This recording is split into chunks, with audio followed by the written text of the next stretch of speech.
Hello and welcome to our Midday Report here on TVP World. I'm your host, Diana Skaya. And we begin this news bulletin with the latest on the Epstein files. Convicted pedophile Jeffrey Epstein attempted to meet with Vladimir Putin on several occasions and offer the Kremlin information on Donald Trump. This according to the case files published by the U.S. Department of Justice. Convicted paedophile Jeffrey Epstein attempted to meet with Vladimir Putin and offer Russians information about Donald Trump on several occasions, according to files published by the US Department of Justice. The newly released documents suggest that Epstein had extensive contact with Russian government officials. Emails from 2011 and 2014 discuss arrangements for Epstein to meet the Russian president. Epstein also suggested he could provide Russian Foreign Minister Sergei Lavrov with insight. It is unclear whether Epstein succeeded at meeting with the Russian president. Epstein was found hanged in his jail cell in 2019. Latvia is mentioned in the Epstein documents in various contexts more than 500 times. It is described as one of the places where girls were recruited for sex work. In one email exchange, an anonymous sender wrote that he had received a personal invitation from Latvia's Prime Minister, the former Latvian Prime Minister, Andris Bērzinis, who was in office in 2001 when the email was sent, has denied involvement. I haven't invited anyone to my place, especially not to come and say hello. Why would I need someone to say hello to? The text is kind of odd, so I won't be able to satisfy you with anything interesting. In my opinion, there is nothing interesting there. For now, I'm still of sound mind, even if I've gotten older and I remember what I have done and what I haven't done. It's hard for me to comment on anything.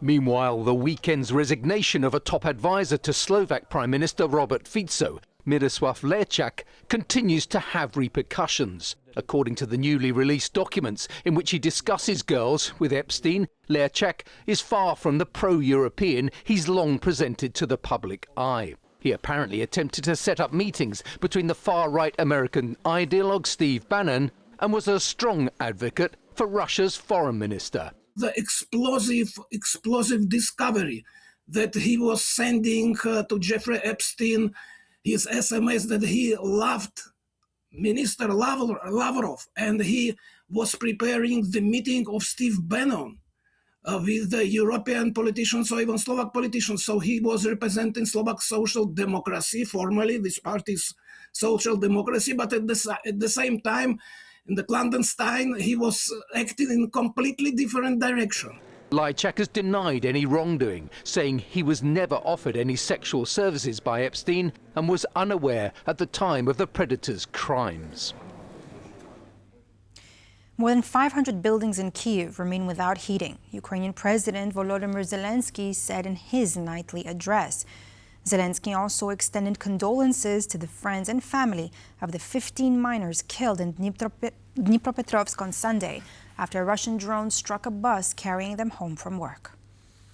In the Dnipro region, in Ternivka, in the Pavlograd district, there was a strike by Russian drones on a regular coach, a bus which was carrying miners. Unfortunately, there are a lot of casualties. My condolences to all relatives and friends.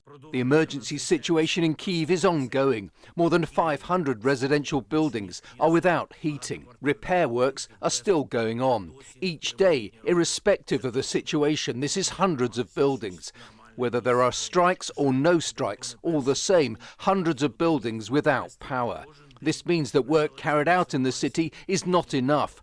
I got a report from the Interior Ministry on support and warming points in Kyiv.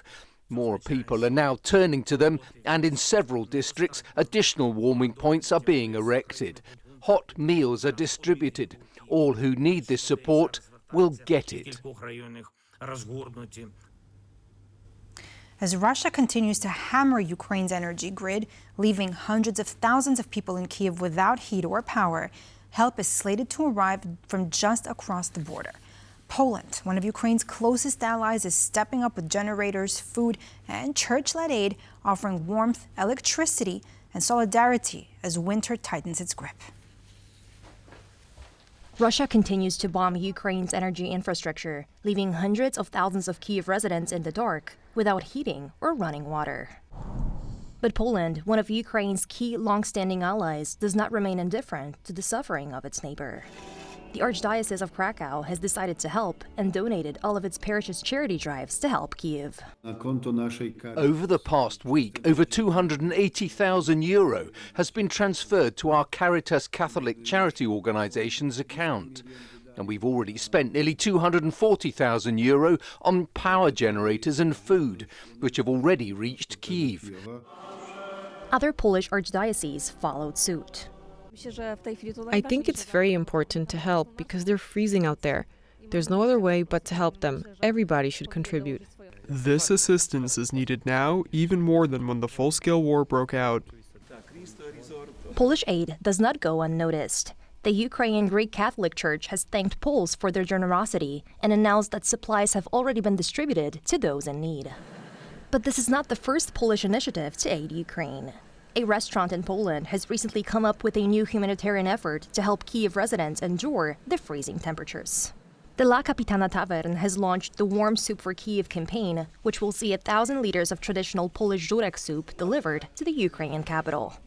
According to one of the organizers who moved to Poland 15 years ago, the soup will be shipped from Krakow and distributed across Kyiv on Tuesday.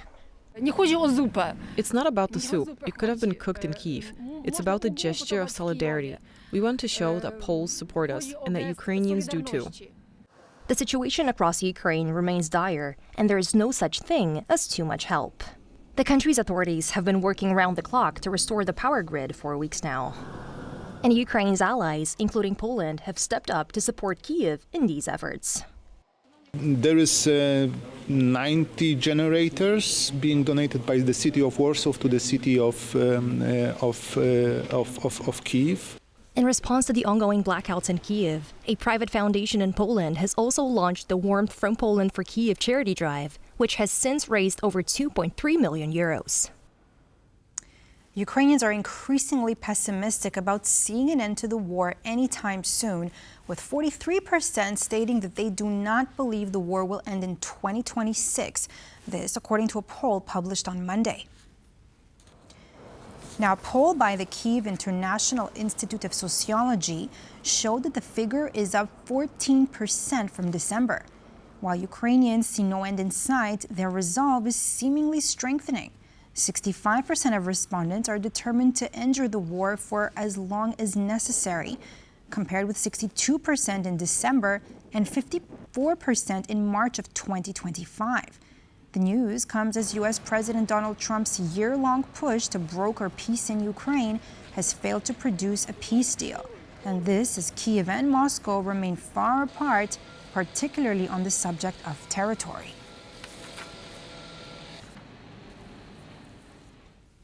Schools in several regions across Poland have closed due to extreme weather conditions as the country grapples with an unprecedented winter freeze. And those experiencing homelessness are the most vulnerable to the weather's dire conditions.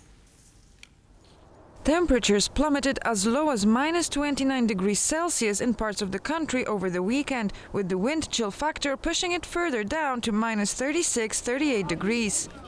The freezing of water bodies, including the Motława River in the northern city of Gdańsk, is proof of how cold the weather is. With temperatures this low, especially at night, dressed improperly, drunk on alcohol, if we fail to move around, we may suffer first-degree hypothermia as soon as within 30 minutes. Deputy Interior Minister Wiesław Szczepański said that more than 10,000 police officers are searching for unhoused people to lead them to warming points. Szczepański also appealed to drivers to keep warm clothing and beverages on hand and to fill their tanks with winter fuel, as the vehicles may stop due to relentless cold. During a meeting in the Governmental Security Center, the deputy minister told regional governors, as well as police and fire department chiefs, that all railway and bus stations should remain open throughout the night for people who need to warm themselves. Local authorities, including those in the western Polish city Poznań, have organized for tents and braziers to keep citizens warm. Each tent is able to contain between 10 and 20 people. It's great that Poznań undertook this kind of an initiative, that they thought of us at all. At least 40 people have died from hypothermia and dozens have been reported with signs of carbon monoxide poisoning since November of last year. Polish police and the FBI have teamed up to detain a man suspected of involvement in international corruption. The arrest took place in Poland's Holy Cross province at the request of U.S. authorities. Now, the individual, named only as Ralph G., was detained under suspicion of fraud and bribery in connection with contracts for NATO and the U.S. government. The man holds both Polish and German citizenship. The officers involved in the arrest searched the buildings and rooms used by the suspect, securing electronic devices and other items. Extradition proceedings to the United States are currently underway against the suspect.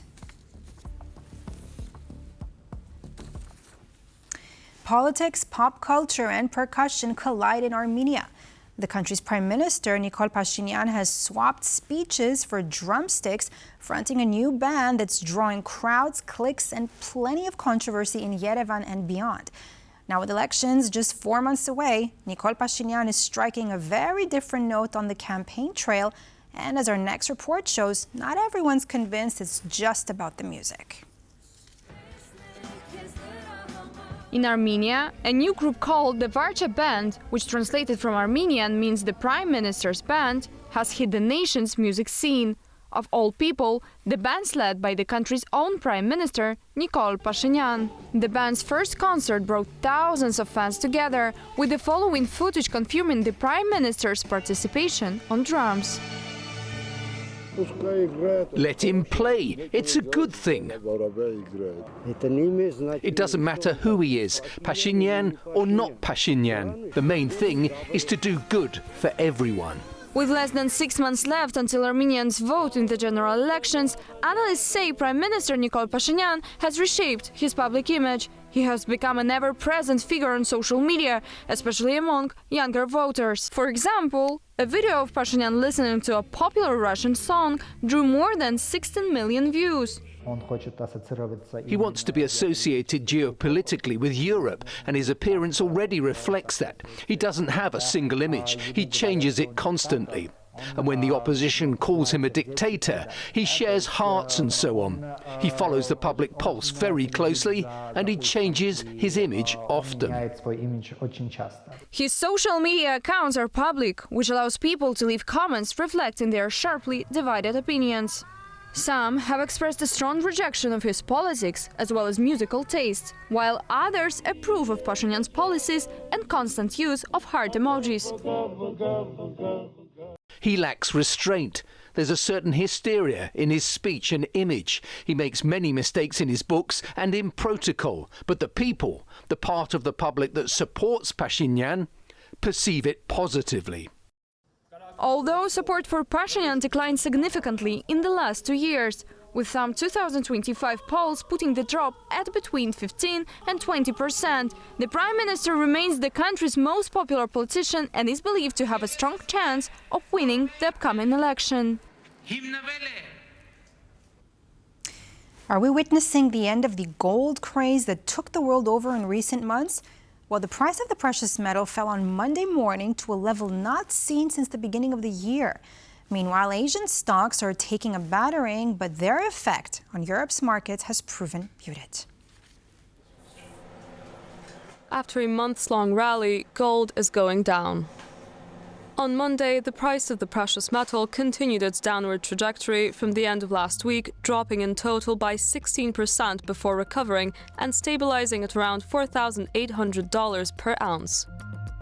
And the main reason is this man, Kevin Warsh, who was touted by Donald Trump to be the next chair of America's central bank.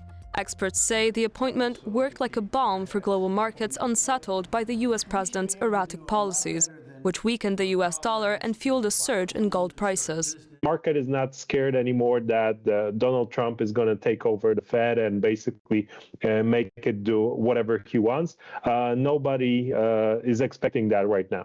However, the falling price of gold had a spillover effect on Asian stocks, which were mostly in the red on Monday.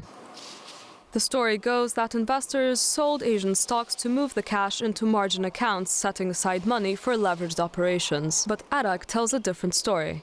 I would link the declines in contracts and stock indicators to the reflection of the sentiment, not from the commodities market, but more so from the AI sector. Last week, investors dumped Microsoft stock over record investments in AI infrastructure. This was out of fear of profitability. Furthermore, the mega deal between OpenAI and Nvidia soured, which has since fueled fears of an AI bubble. In Poland, the price of KGHM, the country's mining giant, has dropped more than 4% due to falling silver and copper prices. This comes after financial supervisory authorities began an investigation into the company's reporting practices. And that completes this edition of our Midday Report here on TVP World. I'm Diana Skye. Thanks for watching, and see you next time.